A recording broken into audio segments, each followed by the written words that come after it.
Καλημέρα σας. Ευχαριστώ για την πρόσκληση. Η εισήγηση μου βασίζεται σε μια διαπίστωση ουσιαστικά ότι απουσιάζει από την βιβλιογραφία ένα θεωρητικό που να περιγράφει με ακρίβεια, σαφήνεια και συστηματικότητα τη μουσική συμπεριφορά των σύγχρονων ψαλτών στο σύνολό της και στην ποικιλία της. Η δική μου σκέψη ήταν, εξαιτίας της ενασχόλησης με τη γλωσσολογία, να χρησιμοποιήσουμε όρους και έννοιες της γλωσσολογίας για να καταρτήσουμε ένα περιγραφικό θεωρητικό. Κυρίως οι έννοιες που θα αναπτύξω θα είναι του Σωσούρ και μερικές του Τσόμσκι. Ο Σωσούρ λοιπόν παρατήρησε ότι οι γραμματικές των φιλολόγων της εποχής του, το ερώτημα που έθεταν για να γράψουν μια γραμματική ήταν πώς πρέπει να μιλάμε, ήταν κανονιστικές δηλαδή, ρυθμιστικές.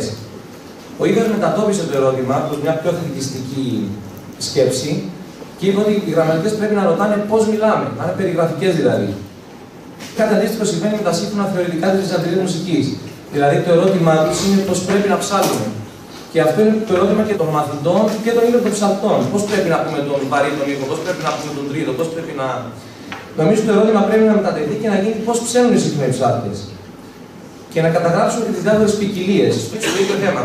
Πώς λένε τον βαρύ η μια σχολή, πώς λένε τον βαρύ η άλλη σχολή. Το δεύτερο σημείο που εστίασε στο Σωσούρ είναι ότι προσπαθώντας να δει τη γλώσσα σας περιγραφικά, ανέπτυξε την ιδέα του συστήματος. Ενός συστήματος με δομή, όπου κάθε δομικό στοιχείο αποκτά νόημα με βάση τη σχέση διαφοράς και αντίθεσης που έχει με τα υπόλοιπα στοιχεία. Ένας ωραίος παραλληλισμός που χρησιμοποιεί είναι το σκάκι. Και λέω ότι το σκάκι δεν έχει σημασία αν το πιόν είναι πλαστικό ή ξύλινο ή οτιδήποτε. Σημασία έχει ποια είναι η θέση του μέσα στο σύστημα. Δηλαδή, ποια είναι η κίνηση που κάνει το άλογο σε σχέση με ποια κίνηση κάνει το πιόν ή ποια κίνηση κάνει η βασίλισσα. Οπότε ανέφερε την έννοια του γλωσσικού σημείου, που είναι το αντίστοιχο του πιονιού στο σκάκι. Το γλωσσικό σημείο, είπε, έχει δύο εκφάνσεις, το σημαίνον και το σημενόμενο. Το σημαίνον είναι ο ήχος που βγάζουμε όταν μιλάμε, δηλαδή ο ήχος δέντρο για παράδειγμα, και το σημενόμενο είναι η έννοια που έχουμε στο μυαλό μας, η απεικόνιση της έννοιας του δέντρου. Η σχέση σημαίνοντος και σημενόμενο είναι αυθαίρετη, δηλαδή δεν υπάρχει μια αιτιακή σχέση ανάμεσα στον ήχο δέντρο και στην έννοια του δέντρου, αλλά και σημαντική. Δηλαδή συμφωνούν τα άτομα μιας γλωσσικής κοινότητας ότι όλοι θα λέμε δέντρο και θα νοούμε δέντρο. Δεν θα λέμε τσιουάουα και θα νοούμε δέντρο, ας πούμε. Το δεύτερο σημείο που ανέπτυξε με βάση την έννοια της γλώσσας του συστήματος είναι ότι είναι ένας κώδικας επικοινωνίας. Αυτός είναι ο βασικός ρόλος στην κοινωνία.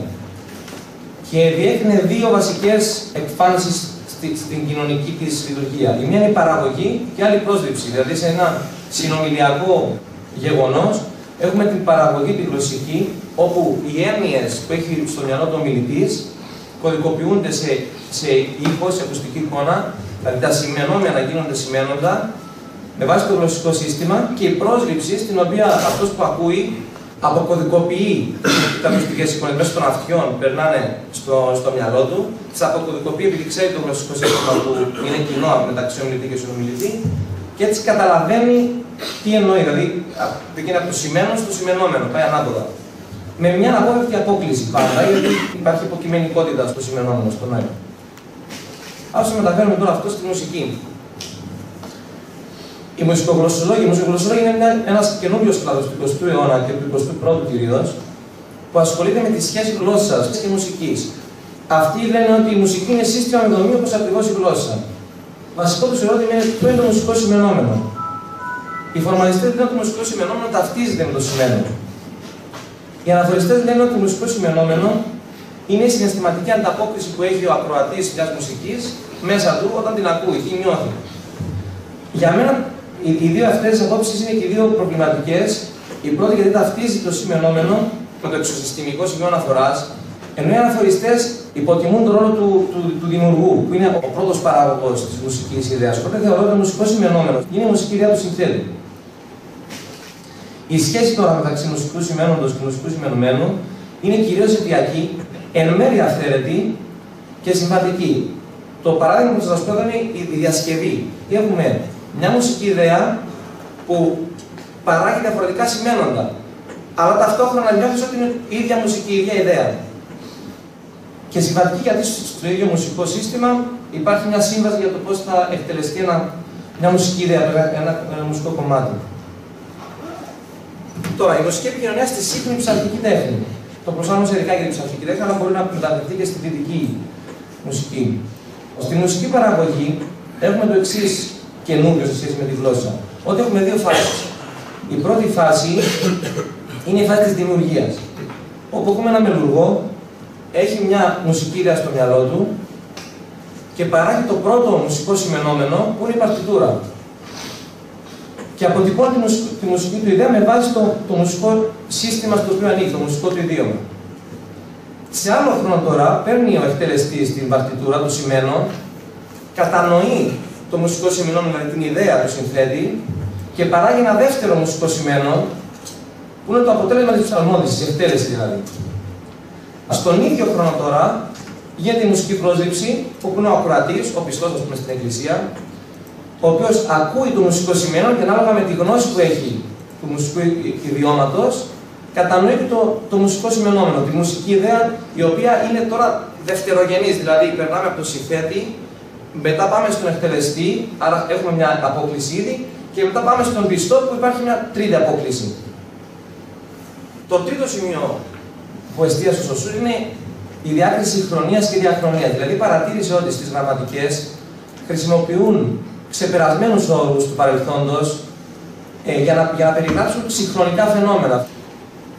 Η συγχρονία είναι η μορφή που έχει μια γλώσσα σε μια συγκεκριμένη χρονική στιγμή και η διαχρονία είναι η πορεία της από μια στιγμή σε μια άλλη. Ανέδειξε έτσι την προτεραιότητα της συγχρονίας, γιατί για να περιγράψει μια διαχρονία πρέπει τουλάχιστον να περιγράψει ήδη δύο συγχρονίες.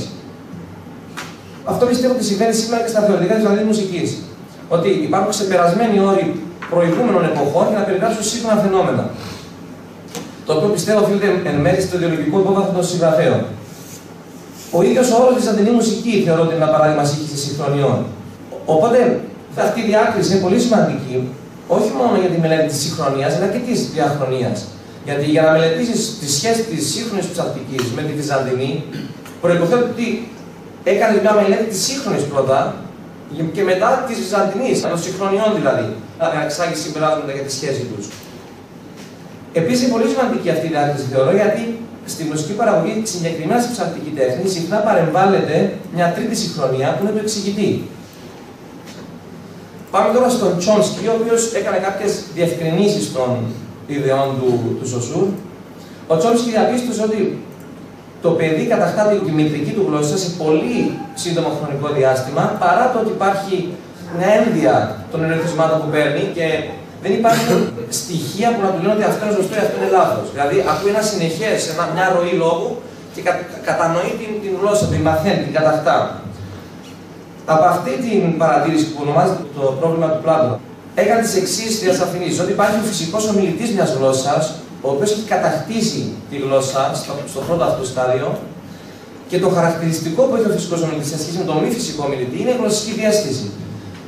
Το οποίο σημαίνει ότι χωρίς να έχει μάθει συνειδητά τους κανόνες της γλώσσας του, μπορεί να καταλάβει ότι αυτό που ακούει είναι γραμματικό μες στο σύστημά του και αντιγραμματικό. Τώρα, στα μουσικά δεδομένα, οι μουσικογλωσσολόγοι έχουν διακρίνει ανάμεσα σε μουσική διαίσθηση, αντίστοιχα με τη γλωσσική, και σε φυσικό ακροατή. Ο φυσικός ακροατής θεωρώ ότι είναι προβληματική έννοια, γιατί προϋποθέτει μια μουσική κατάκτηση, όπως είναι η γλωσσική κατάκτηση, και μια μητρική μουσική, ας πούμε. Το οποίο δεν υφίσταται στη μουσική. Και θεωρώ ότι το πιο κατάλληλος όρος είναι ο έμπειρος ακροατής, δηλαδή κάποιος που έχει για πολύ καιρό ενσωματώσει, ας πούμε, ένα μουσικό ιδίωμα. Οπότε ο έμπειρος ακροατής ενός μουσικού ιδιώματος χαρακτηρίζεται από μουσική διαίσθηση, η οποία τον βοηθά να διακρίνει τι είναι αποδεκτό και τι είναι μη αποδεκτό στα πλαίσια ενός συγκεκριμένου μουσικού ιδιώματος. Πάμε τώρα στην εφαρμογή της θεωρίας του Σοσούρ, η οποία έγινε αρχικά από τον Αμερικανικό δομισμό. Αυτοί ουσιαστικά μελετήσαν τις γλώσσες των Ινδιάνων στην Αμερική και είχαν δύο βασικές διαδικασίες. Το ένα ήταν το σώμα κειμένων, το κόρπους. Κατέγραφαν δηλαδή τις προφορικές συνομιλίες μεταξύ των Ινδιάνων και μετά τις ανέλυαν περαιτέρω. Στη ψαλτική τέχνη θεωρώ ότι έχουμε δύο είδων κόρπορα. Είναι τα μελουργικά κείμενα σε νέα μέθοδο, γιατί αυτό μπορούν να διαβάσουν οι σύγχρονοι ψάλτες, και υπογραφημένες εκτελέσεις των μελουργικών κειμένων. Τα μελουργικά κείμενα πρέπει να έχουν δείγματα από όλα τα είδη μελοποιίας και από μελουργούς όλων των εποχών, και η διαδικασία συλλογής του πρέπει να είναι συλλογή ως των δυνατόν μεγαλύτερου όγκου δεδομένων, μια πρώτη επιφανειακή ανάλυση για τον εντοπισμό συστηματικοτήτων, διότι δεν είναι κάτι ιδιοσυμπρέσιακό του συνθέτη, και μια ομαδοποίηση αρχική για περαιτέρω ανάλυση. Τώρα, απογραφημένες εκτελέσεις πρέπει να είναι ερμηνείες μελών όλων των κενών και όλων των ήχων.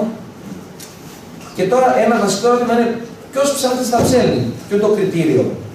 Πρώτον, να ερμηνεύει ψαυτικά κείμενα. Δεύτερον, να εκπροσωπεί σχολή. Το τρίτο σημείο είναι να είναι αποδεκτός από τους άλλους ψάλτες ή και τους πιστούς.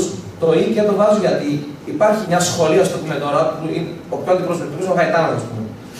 Η οποία είναι μια υπαρκτή σχολή, η οποία δεν είναι αποδεκτή στους ψάλτες, αλλά είναι αποδεκτή στους πιστούς. Οπότε και αυτοί πρέπει να θεωρηθούν μέρος της περιγραφής μας, ανεξάρτητα αν το θέλουμε ή όχι. Και το τέταρτο σημείο είναι να είναι ζωή θεωρώ οι ψάλτες ή να έχουν μεγάλη πρόσφατα για να μην μπερδευτούν συγχρονίες. Δεύτερη πρακτική που ακολούθησαν οι δομιστές ήταν η κατάτμιση σε συστατικά στοιχεία και η ταξινόμησή τους. Δηλαδή, εντόπισαν οι δομιστές τους ελάχιστους συνδυασμούς μορφής και σημασίας. Και μετά την ταξινόμηση τους ομάδες και στα επίπεδα. Τώρα, στα μνημολογικά κείμενα πρέπει να εστιάσουμε στη σχέση μέλους με μνημολογικό κείμενο, δηλαδή συλλαβή φθόνκη, τονισμός, περιεχόμενο, στίξη. Δεύτερον, να εντοπίσουμε μνημολογικές πρακτικές που είναι συστηματικές. Τρίτον, να δούμε τη σχέση μνημολογικών πρακτικών με μνημολογικό γένος. Τέταρτο, τάσεις ως προς το ίσον, αν καταγράφεται στο μνημολογικό κείμενο. Και πέμπτο, συσχέσεις συγκεκριμένων μνημολογικών πρακτικών με συγκεκριμένες συγχρονίες του παρελθόντος. Τώρα, στις ηχογραφημένες εκτελέσεις πρέπει να δούμε τις διάφορες διαστηματικές σχέσεις των φθόγκων στους διάφορους ήχους και ανασχολή. Αυτό πρέπει να γίνει με ειδικό πρόγραμμα επεξεργασίας του ήχου. Μετά, ρυθμική προσέγγιση ανασχολή. Τρίτο, να δούμε διάφορες παραλλαγές ως προς την ερμηνεία των ίδιων συμπλεγμάτων σημαδιών. Τέταρτο, τυχόν συστηματικές αυτοσχεδιαστικές τάσεις, αν υπάρχουν, σε διάφορες σχολές. Και πέμπτο, τις τάσεις ως προς το ίσο. Κάποιες επιπλέον επισημάνσεις. Στο τέλος θα πρέπει να συνδυάσουμε τα δύο είδη κόρπους για να διακρίνουμε μορφολογικά επίπεδα και ορθή κατανομή μουσικών συμπεριφορών. Στα σύγχρονα θεωρητικά υπάρχει, θεωρώ, ένα μπέρδεμα μεταξύ των επιπέδων, όπως είναι στο θέμα των έλξεων και των δεσπόζων φθόγκων. Θεωρώ ότι αυτό δεν είναι χαρακτηριστικό των ήχων, αλλά των τετραχόρδων, των συγχόρδων δηλαδή. Και είναι μπέρδεμα το να πει ότι ο τάδε ήχος έχει αυτούς τους δεσπόζοντες, γιατί αλλάζει δεσπόζοντες όταν αλλάζει σύγχορδο. Οπότε πρέπει να διακρίνουμε τα μορφολογικά επίπεδα. Τώρα είναι η σχέση που θα έχει αυτό το θεωρητικό με τα υπάρχοντα θεωρητικά. Θεωρώ ότι η σχέση αυτή πρέπει να είναι όχι σχέση πατέρα-παιδιού, αλλά είναι ουσιαστικά μια πηγή έμπνευση στα προηγούμενα θεωρητικά. Δηλαδή να κρατήσουμε κάποια πράγματα τα οποία μας χρησιμεύουν συγχρονικά, ως προς την ορολογία και ως προς την επίλυση καθόλου θεωρητικών προβλημάτων. Το τρίτο στοιχείο είναι ότι θα πρέπει να γίνει μια διάκριση ανάμεσα σε ήχους με κεφαλαίο και σε ήχους με μικρό. Αν κρατήσουμε μια καθαρή σωσιβική, ας πούμε, σκέψη, θα πρέπει ο τρόπος διάκρισης των ήχων να είναι καθαρά μορφολογικός. Το αποτέλεσμα βέβαια θα ήταν να έχουμε 50 ήχους, ας πούμε. Οπότε θεωρώ ότι μια τέτοια διάκριση ανάμεσα σε ήχη με κεφαλαίο που θα είναι η ήχη της οκταετίας, δηλαδή παραδοσιακά αυτό το κομμάτι σε ποιο ήχο ανήκει, και ήχου με μικρό που θα είναι μορφολογικά που ανήκει αυτό το κομμάτι, θα ήταν πολύ χρήσιμο. Θα τα συνοψίσουμε αυτά που έχουμε πει μέχρι τώρα. Θεωρητικά, επισημάνω την ανάγκη για κατάρτιση ενός περιγραφικού θεωρητικού της ψαλτικής τέχνης, όπου η μουσική θα θεωρείται ένα σύστημα με δομή. Το μουσικό σημείο θα απαρτίζεται από δύο στοιχεία. Το μουσικό σημειωνόμενο που είναι η ιδέα του συνθέτη και μουσικό σημειώνομενο που είναι η παρτιτούρα και η εκτέλεσή της. Η μουσική επικοινωνία συνίσταται στην παραγωγή, η οποία έχει δύο φάσεις, την δημιουργία και την εκτέλεση και την πρόσληψη. Σημαντική είναι η διάκριση συγχρονίας διαχρονίας με προτεραιότητα της συγχρονίας. Και έχουμε την έννοια του έμπειρου ακροατή, ο οποίος έχει μουσική διέστηση να αναγνωρίσει τι είναι αποδεκτό και τι μη αποδεκτό στο συγκεκριμένο μουσικό ιδίωμα που ανήκει. Η εφαρμογή τώρα της θεωρίας θα είναι περισυλλογή κόρπους μελουργικών κειμένων σε νέα μέθοδο και ηχογραφημένων εκτελέσεών τους. Η ανάλυση θα προχωρήσει σε διάκριση μορφολογικών επιπέδων και αντιστοίχηση ψαλτικών συμπεριφορών και θα προβούμε σε μια διάκριση ήχων με κεφαλαίο και ήχων με μικρό. Με τελικό σκοπό την κατάρτιση ενός περιγραφικού θεωρητικού της σύγχρονης ψαλτικής τέχνης. Ευχαριστώ πολύ.